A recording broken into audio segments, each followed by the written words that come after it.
Welcome to the Genius Factory. Enjoy the video. You'll start with the essentials.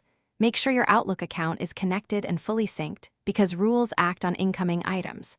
Once done, open Home, choose Rules, then Manage Rules and Alerts to begin. Pick where the rule will run, your primary inbox, a specific folder, or a shared mailbox, because that choice changes available conditions and permissions.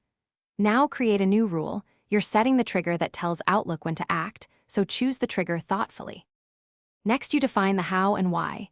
Pick conditions that narrow scope, such as sender address, subject keywords, or message size, since broad conditions create too many unintended matches.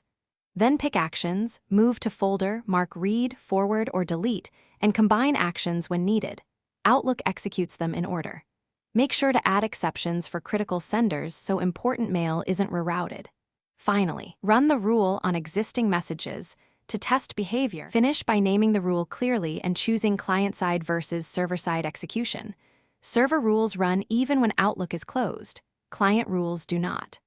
Once set, run the rule now on the target folder to verify results, then enable automatic processing so future mail is handled immediately. If something goes wrong, check the rule order, any conflicting rules, mailbox permissions, and sync status. Often moving a rule earlier or fixing an exception resolves failures quickly. Thanks for watching. If you found this helpful, don't forget to like and subscribe.